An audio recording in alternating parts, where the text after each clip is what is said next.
O CSA conheceu seu adversário na Copa do Brasil. No sorteio realizado agora nessa sexta-feira pela tarde, o Boa Vista foi definido como confronto do CSA na primeira fase da Copa do Brasil. É um adversário do Rio de Janeiro e que vamos tentar falar um pouquinho da nossa opinião sobre isso. Já se inscreve aqui no canal Diário de Azulino, dá o like nesse vídeo para fortalecer o nosso trabalho. Ajuda muito aí, sempre que a gente tem muitos likes nos nossos vídeos, eles ficam mais em alta aqui na plataforma.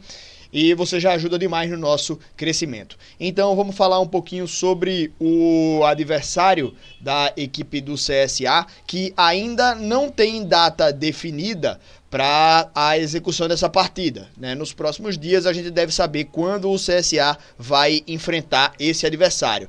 Mas as datas pré-definidas são nos meios de semana do dia 19 ou 26. Então a gente tem ainda aí umas 2 ou 3 semanas até esse confronto acontecer, né? Então temos aí um tempinho. Mas para falar um pouco do nosso adversário, é claro que o time do CSA entra em campo como o favorito. É um time que está em um pote mais alto, é um time que tem aí uma equipe preparada para jogar uma Série C de Campeonato Brasileiro, um time que está entrosado e tal, e tem mais ranking, tem mais torcida, tem mais história, mais arrecadação, enfim.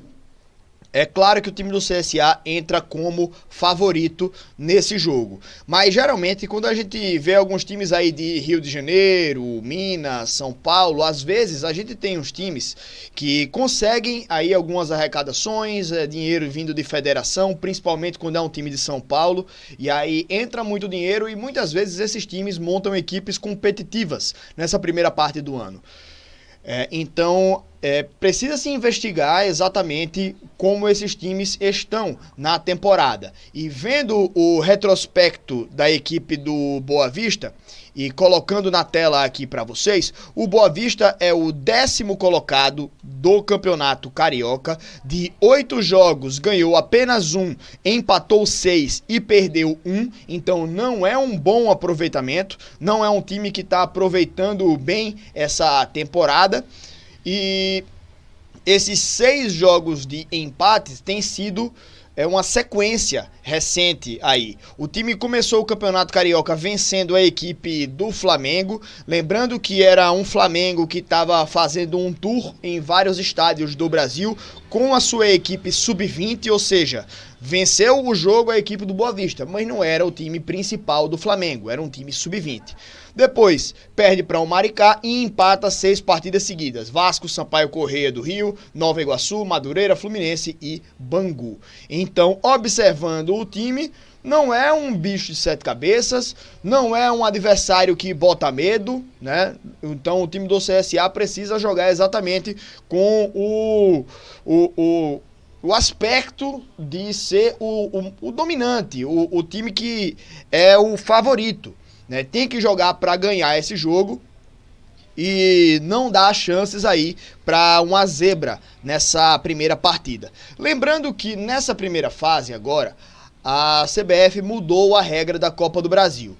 O time que joga como visitante não tem mais a vantagem do empate. Antes era assim, o jogo acontecia na casa do time de menor ranking da CBF, mas o visitante podia empatar e passar de fase. Então prejudica o time do CSA porque tira uma vantagem que o CSA tinha. Mas na minha opinião, como eu já falei na live de hoje mais cedo, o time não ter essa vantagem, acho que de certa forma coloca um pouco mais de pimenta nesses jogos, porque a gente não vê só aí, por exemplo, um CSA e Boa Vista ou jogos mais equilibrados. A gente tem times de Série A jogando contra times de Série D ou times sem divisão. E aí, quando você pega times que tem uma diferença tão grande de qualidade de elenco, de poder de investimento, você tem, claro que o time mais forte tem que ter a obrigatoriedade de ganhar o jogo, pô. Você joga contra um adversário de mesmo tamanho, todo mundo já vê, confronto direto não pode perder e tal. Então, quando você joga contra um time que é bem inferior a seu, que você tem o favoritismo, é obrigação sua ganhar. Se você não ganha, é muito mais demérito seu e muito mais mérito do adversário. Então, ter um empate levando para os pênaltis, acho que traz um pouco mais de equilíbrio para o confronto, tá? Para o duelo.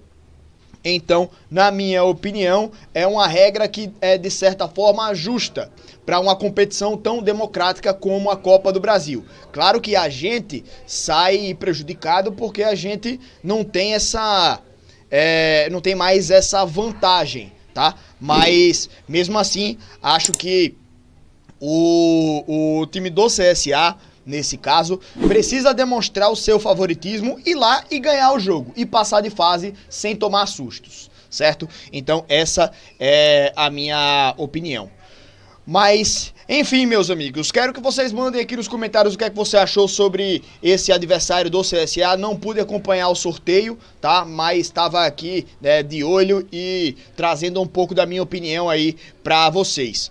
Lembrando, o empate ele não dá vantagem para o CSA e esse time do Boa Vista é um time que dos 8 jogos empatou 6. Vem de 6 empates consecutivos, tá? Então é um time que empata muito.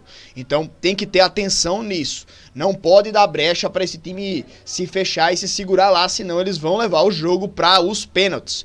Então a gente precisa definir, matar. Não pode dar oportunidade desses caras sobreviverem durante muito tempo, senão eles vão gostando do jogo, vão cozinhar a partida, a gente precisa definir logo, tá ligado? Fazer um gol assim que puder e depois matar o jogo logo para poder não deixar brecha para os caras gostarem da partida. Senão pode complicar o negócio pra gente, tá? Mas enfim, gente, não se esquece do like aqui no nosso vídeo, se inscreve no nosso canal, acompanha também a gente no Espaço da Bola, onde a gente faz nossas lives para debater com vocês. E fica ligado que mais tarde tem pré-jogo, vamos falar sobre CSA e Penedense no Campeonato Alagoano. E amanhã tem toda a nossa programação de análise de jogo e live pós-jogo para vocês. Beleza, meus amigos? Tamo junto, grande abraço, uma boa tarde e sextou, galera. Valeu!